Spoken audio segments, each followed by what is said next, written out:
In the bustling city of San Francisco, deep within an underground arena, an intense robot fighting competition is in full swing. In one of the matches, the robot controlled by a pink-haired girl seems to defeat its opponent. But the tide shifts when Yama's robot suddenly gets back up and uses a chainsaw attached to its arm to tear off the opponent's head. After securing his win, Yama loudly challenges anyone brave enough to face him next. A 14-year-old prodigy named Hiro Hamada steps forward. His robot is far smaller than the others in the arena and entirely self-built. Once the bets are placed, the fight begins, but within seconds, Hiro's robot is utterly destroyed. Undeterred, Hiro requests a rematch, explaining that it's his first fight. Yama initially refuses, but changes his mind when Hiro pulls out a large sum of cash. In the second round, Hiro's Megabot reassembles itself through magnetic force, its expression shifting into something fierce. During the match, the robot splits into multiple parts to attack from all directions. After ripping off the opponent's arms, Megabot removes its head and ends the fight. Hiro collects his prize money, but Yama, feeling cheated, seizes the robot and orders his men to teach the boy a lesson. Before they can harm him, Hiro's older brother, Tadashi, arrives on a motorcycle and whisks him away. As they escape, Hiro remotely activates Megabot, allowing it to break free from Yama's grip. On the way, Tadashi scolds Hiro for getting involved in illegal robot fights again. Although Hiro graduated from high school at 13, he refuses to attend college, claiming there's nothing there he doesn't already know. While Tadashi searches for a way out, the police arrive and arrest them both. Since their parents died when Hiro was 3 years old, their Aunt Cass comes to the station to pick them up. Back at home, Hiro heads straight to his room and receives a notification about another upcoming robot fight. He plans to participate, but Tadashi tries to stop him. Realizing he can't talk his brother out of it, Tadashi offers to take him, but instead of heading to the underground arena, he drives Hiro to the university where he studies. Inside the laboratory, Hiro is awestruck by the advanced technology and realizes there's far more to learn than he imagined. Tadashi introduces him to his classmates, each working on unique inventions, and they eagerly showcase their projects. Finally, it's Tadashi's turn. He sticks a piece of tape on Hiro's arm and quickly rips it off, making Hiro flinch in pain. Immediately, a robot named Baymax activates. Baymax politely introduces himself as a personal healthcare companion programmed to respond to sounds of pain. After scanning Hiro, Baymax diagnoses a minor abrasion and sprays an antibacterial mist to prevent infection. Tadashi explains that Baymax can perform over 10,000 medical procedures, all stored on a small chip in his chest. While Hiro examines the robot, Baymax rewards him with a lollipop for his cooperation. When Hiro says he feels better, Baymax powers down and returns to his charging station. Just then, Professor Robert Callahan, a brilliant scientist Hiro deeply admires, walks in. Thrilled to meet him in person, Hiro listens as Callahan, upon seeing the Megabot, offers him the chance to enroll at the university. Tadashi, however, remarks that Hiro is more interested in underground fights. A few minutes later, they leave, and Tadashi says they'll have to hurry if Hiro still wants to make it to the match. But after witnessing all the innovations in the lab, Hiro changes his mind and decides to pursue admission to the university. Tadashi explains that each year, there's a student showcase where inventions are presented, and if Hiro creates something impressive enough to catch Callahan's attention, he'll earn a spot in the lab. For days, Hiro struggles to come up with an idea. Tadashi then encourages him to look at things from a different perspective. Gazing at his Megabot, Hiro has a sudden breakthrough. Over the next few weeks, he works tirelessly in their garage until his project is complete. With help from Tadashi and his friends, Hiro brings his invention to the showcase. On stage, he wears a neurotransmitter headset and takes a tiny robot, a microbot, from his pocket. The audience is initially unimpressed, thinking it can't do much. But when the microbot links with thousands of identical units, they form massive, dynamic structures, all controlled by Hiro's thoughts through the headset. If the headset is removed, the robots shut down. The microbots can build anything the user imagines and transport objects effortlessly. The crowd erupts into applause at the end of Hiro's demonstration. Alistair Cray, a renowned tech entrepreneur, approaches and offers to buy the invention. But Callahan warns Hiro that Cray's success came from ignoring scientific ethics, making him a dangerous choice. Thankful for the warning, Hiro declines the offer. Before leaving, Callahan hands Hiro an official admission letter, saying he looks forward to seeing him in class. Everyone leaves the event in high spirits, and Tadashi proudly tells Hiro how impressed he is. Suddenly, a fire breaks out in the building. Hiro hears that Callahan is trapped inside, but before he can react, Tadashi rushes in to save his professor.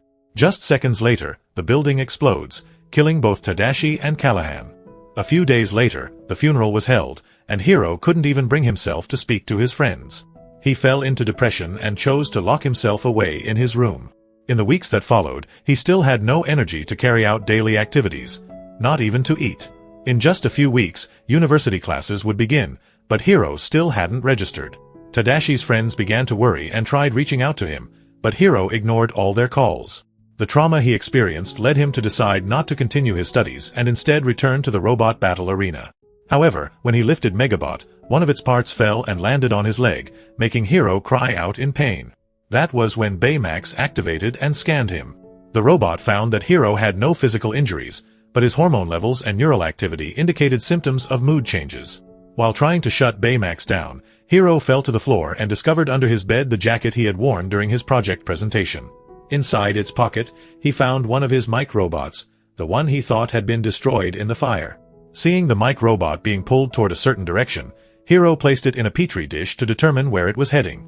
To stabilize Hiro's mood, Baymax decided to find out where the microbot was going. By the time Hiro realized Baymax was no longer in his room, it was too late. The robot was already out on the streets, risking causing a traffic accident. When Hiro finally caught up, Baymax had already found the microbot's destination. They arrived in front of an abandoned warehouse, but the door was locked. Curious about what was inside, Hiro entered through a window. To follow him, Baymax deflated his body and then reinflated once inside. While exploring, Hiro discovered machines actively producing new microbots. As soon as Baymax appeared, all the microbots started moving. Hiro quickly pulled Baymax away to escape, but with the door locked, they hid near the window. At that moment, Hiro saw a masked man approaching, but the two of them managed to escape unharmed. Hiro immediately went to the police station, while Baymax patched himself up with duct tape. Hiro tried to convince the officer about what they had seen, but upon realizing the officer didn't believe him, he decided to go home since Baymax was also running low on battery. While recharging, Baymax asked about Tadashi, and Hiro told him his brother had passed away. Hearing this, Baymax accessed the computer and downloaded all available data on personal loss. Now, the robot knew how to help Hiro cope with his grief. According to his program, the first step was to be close to friends and family, so Baymax contacted Hiro's friends. Hiro had always believed the fire that killed his brother was an accident, but after seeing the masked man, he began to suspect it had been deliberately set to steal his microbots. That night, while Aunt Cass was watching TV, Hiro and Baymax quietly went to the garage. There, Hiro modified Baymax so he could fight crime, even building him special armor. Once Baymax was ready, they set out to hunt down the villain. Along the way, they were tailed by a suspicious vehicle. When they returned to the warehouse, they found the microbots were gone. To track them, they followed the microbot Hiro had brought with him. The trail led them to the edge of a lake, where Hiro spotted something suspicious and they hid. The vehicle tailing them appeared, and inside were Tadashi's friends. They were worried and wanted to take Hiro home. But before they could get into the car, the masked man showed up and hurled a massive container at them. Baymax managed to catch it, but was then thrown toward the car. Wasabi immediately sped away, while Hiro tried to explain the situation. During the chase, Baymax scanned the masked man. The enemy drew closer, forcing Go Go to take the wheel. The pursuit reached its peak when their car was ensnared by microbots, but Go Go managed to break free, though the car ultimately plunged into the water. Fortunately, Baymax, being an advanced healthcare companion, saved them from drowning. After getting out of the lake, they walked to Fred's house, and Hiro's friends were shocked to discover he lived in a mansion. The surprises continued when they entered Fred's room, filled with unique decorations, figurines, and fictional creatures. While Hiro thought of a new plan to capture the villain, Baymax detected his body temperature was low and warmed him up. The others huddled in to share warmth as well. Hiro then asked if they recognized the symbol on the masked man's belongings. Fred shared his theory. He was convinced the villain was Alistair Cray, a businessman who had once tried to buy Hiro's microbots but was refused. According to Fred, Cray had caused the fire to steal the robots without raising suspicion. Hiro wasn't entirely convinced and said they needed more data. Baymax then informed them that he had already scanned the masked man and possessed all of his health data. Hearing this, Hiro devised a new plan, to scan the entire city simultaneously so Baymax could locate the villain. To do that, Baymax's sensors needed to be upgraded, and all of his friends agreed to help. Fred was thrilled because he felt like they were about to become superheroes.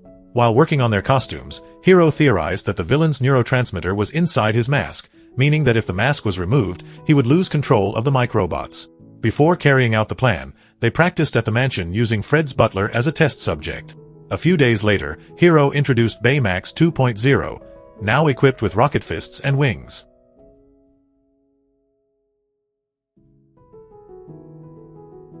Hiro could attach himself to a magnetic mount on Baymax's back to fly with him.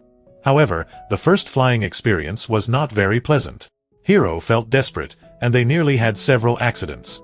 Hiro only calmed down when Baymax landed on the Golden Gate Bridge. Moments later, Baymax shot hundreds of meters into the air and soared over the ocean. Then, the robot carried Hiro high above the city. They were beneath the clouds, watching the sunset, when Hiro asked Baymax to scan everyone in the city to find the criminal. The robot detected a masked man and reported that he was on an island near the city.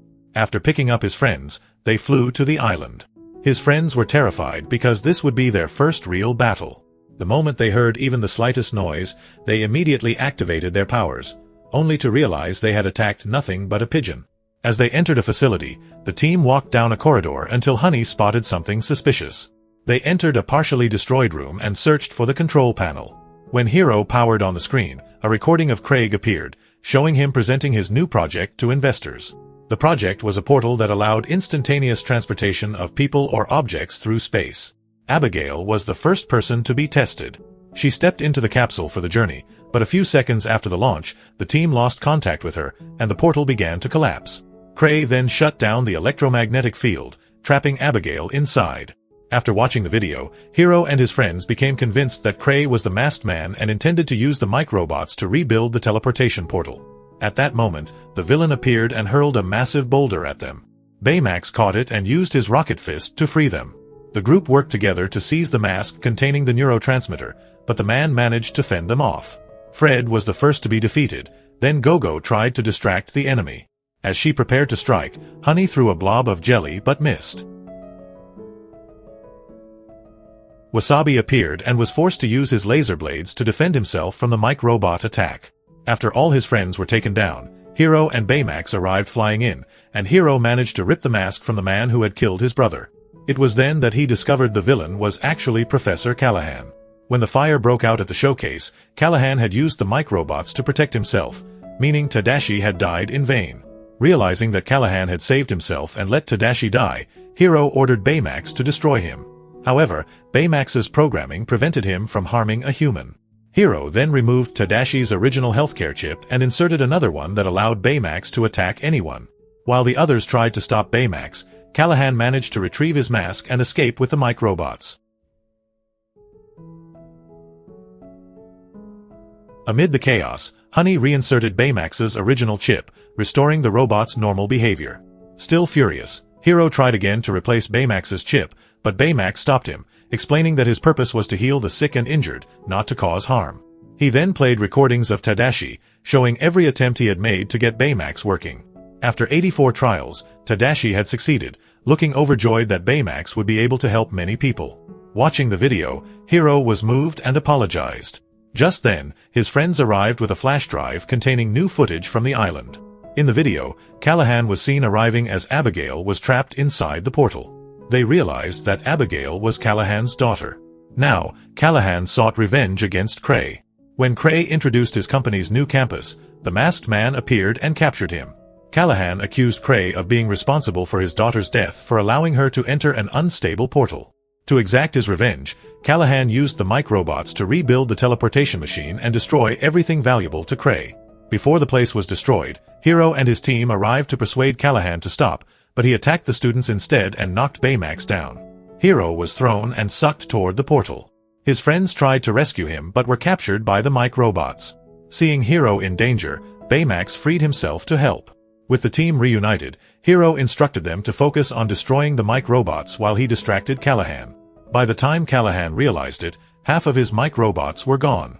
Baymax managed to snatch back the mask and remove the neurotransmitter from his head. The portal began to collapse, sucking in everything around it. Cray said there was no way to shut it down, and in a few minutes, it would self-destruct. The only solution was for everyone to get away. But Baymax detected a life sign inside the machine. Because that was what he was made for, Baymax decided to go in and help. His sensors indicated a woman in a state of hibernation. Hiro quickly realized it was Abigail. He decided to go with Baymax. Passing through the portal, they entered another dimension. On their way to the capsule, they had to dodge debris from Kray's technology. After finding the capsule, they prepared to return, but just as they were about to exit the portal, a massive piece of debris hurtled toward Hiro. Baymax shielded him, causing his armor to be destroyed and his thrusters to be damaged. Unable to leave, Baymax remained determined to save Hiro and Abigail. Hiro panicked, trying to think of a way, but time was running out. Baymax asked if Hiro felt better, and after Hiro said yes, Baymax shut himself down. Before doing so, he used his rocket fist to launch the capsule out of the portal. Seconds later, the portal exploded. Minutes afterward, an ambulance arrived, Abigail was rushed to the hospital, and Callahan was arrested. Weeks later, Hiro began his studies at the university with his friends. One day, while taking Baymax's arm from a box and placing it in the lab, he discovered Baymax's original chip hidden inside the fist. The chip contained all of Baymax's programs and memories.